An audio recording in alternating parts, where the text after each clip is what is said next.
Hey Sarah. So today we're here to discuss because you're going through so much with your divorce and all of those rough things you've been going through and the struggles.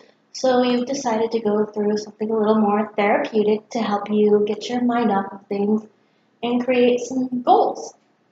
So what I want you to do is I want you to draw three things. I want you to come up with three wishes and draw them down. Okay. Three wishes. Do I tell you or do I just draw them? Draw them and then you can explain. Okay. Alright, got some ideas here. There we go. Hmm.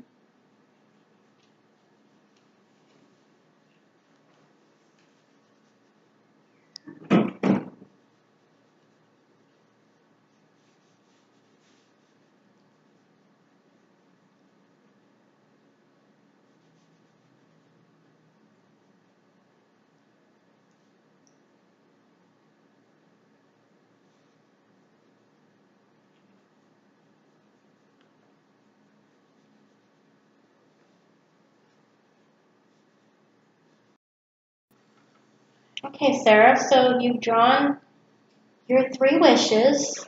Do you care to describe what your three wishes were? Sure.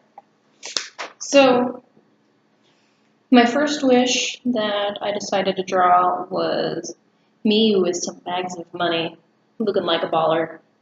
Because I feel like I would like to be a lot more financially secure than where I am in my life right now. Especially after the divorce and everything, that's expensive, but so worth it. So, And your second wish? so my second wish is a bit of a younger version of me with a paper with an A plus because it's representing me in high school because I really wish I would have done a lot better in high school. I did enough to get by. My teachers always called me smart but lazy. So I wish I did better in school so that way I could have gotten maybe better education, more scholarships, Of course. any scholarships. So yeah, that would have been good. And your third picture? My third picture is me with my mother, who recently passed away, and I feel like I wish I would have gotten to know her a little bit better because we had a lot of, let's just say, a lot of drama back in our younger days, and I just wish that maybe if I understood her a little bit better, we would have had a better relationship, and it would have been just better. And I drew her in socks because she was always in socks. Was she helpful to you going through your divorce? She never liked my husband ever, so she did. Like, she actually made this picture and she hid money in the back of it, so if I'm ever in a bad situation, I would have a little money to get out of there and stuff. So, yeah, she never really liked him, so she was very supportive in that idea. That's great, and it's great that you had a support system going through all of these changes. With your mother going as well, I'm sure you had a big support system with that as well. Oh, yeah. Okay, so what I want you to do is I want you to think of one thing in your life if you could change it. You could change one thing and go ahead and draw that. Okay.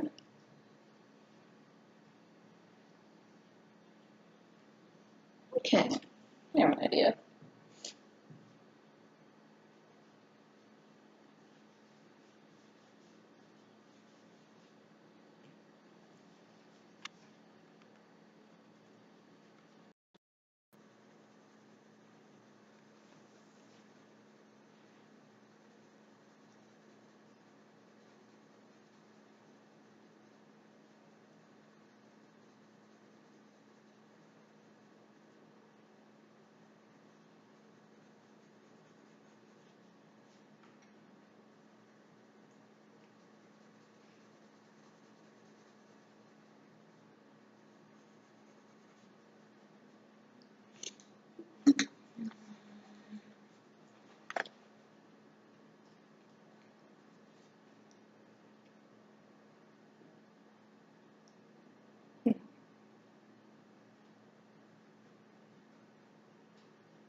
right.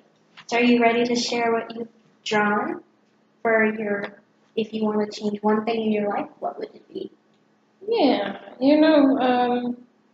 I drew me again getting a degree because I thought, education is really important to me.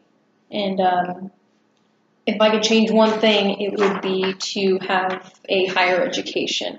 And I just never got there because it's so expensive, and I'm afraid of having student loans, so I really just. But you have a degree, so what was your degree? To get that degree, I have an associate's degree in deaf studies. It's sign language. And to get that degree, it took me 6 years. I put myself through college. If I couldn't pay for a class, I just didn't take that class that semester, and that's why it took me so long, because there were some times when I couldn't afford it. But, yeah, so I got it in deaf studies because, I had to take a humanities class, and I thought, why not take sign language? It'd be really easy. And then it just kind of clicked to me. So, driving looks like you're driving. Book looks like you're opening a book. And it just, so I just went with that. That's a great skill. So you kind of wanted to further along with the deaf studies, or what's your plan? Because you can still always go back. Well, the cool thing about becoming a certified interpreter would be I need to get a bachelor's degree in order to sit for the RID test to do that. But you can get a bachelor's degree in anything. It doesn't have to be sign language or interpreting. I can get a degree in underwater basket weaving if I wanted to, and I would still get, oh my goodness. Well, that's interesting how you drew to continue education when your wishes on your second wish is to do better in high school. So it kind of mixes in with to get a higher education because of the funding. There's scholarships involved when you're in high school, whereas as you go further along in college, it's a little more difficult. Exactly. Life grows. You get married, divorced, have children, things of that. So it kind of ties in where you're wanting to do better in high school. It's kind of like it was holding you back a little bit because you couldn't do anything. So it's interesting how your art has tied in with, your 3 wishes.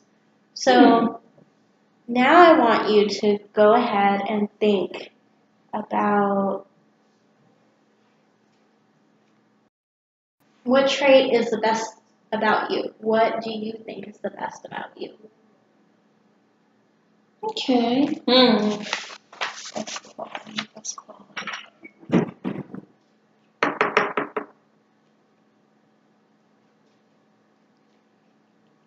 And don't think too long. The whole idea is just to open your mind and what's your best quality. Okay. Alright. Just gonna start. Oh, I like this one. It's kind of fun to do. Do I like any other crafty stuff? Well, don't think too much into it. The whole idea is just to express your qualities on paper. Well, I definitely think I did that then. Alright, so what did you draw? Okay, so the thing I like best about me is I am a very crafty person. I love anything crafty because I feel like I could literally take anything and turn it into something awesome. For example, I would take chopsticks and some hot glue, and I would make little Harry Potter wands out of them, and I would just give them to kids. I always thought that was just fun. I recently got a sewing certificate, so I started going to there's a little class at UNLV for fashion design, and it just taught me how to sew. So I bought a sewing machine, went to some classes, and just did some of that. As you can see, I'm making a doll over here because I like making dolls. It's pretty fun. Oh wow! So on top of knowing sign language, you also have a certificate in sewing? Yeah. Yeah, you sound like you have a lot of good traits. Is that what brought you into art therapy is the drawing, the idea of art. Yeah, I thought that would be a good outlet, you know. That's what my crafting is a really good outlet, you know. So It is, and do you feel that this little routine was helpful for you? yeah, it kind of made me realize a few things, like that I need to get back into school. Do you think that you would use this procedure again to maybe reflect on situations in your life? Yes, I would, and I would recommend it to a lot of people too. I think this is a really great way to really find out some things about yourself that you may not have realized before, and you just put it on paper and you just automatically just draw and come up with ideas, and it helps to have you here so you can explain some of these drawings for me too, like the education thing. I didn't really even put those together. Yeah, that's really good. Well, I'm glad it helped you out a little bit and got your mind off of some things going on in your life. And hopefully you can use this as a tool to help you cope and self-reflect when other things arise. Yeah, I think it will. Awesome. Thank you.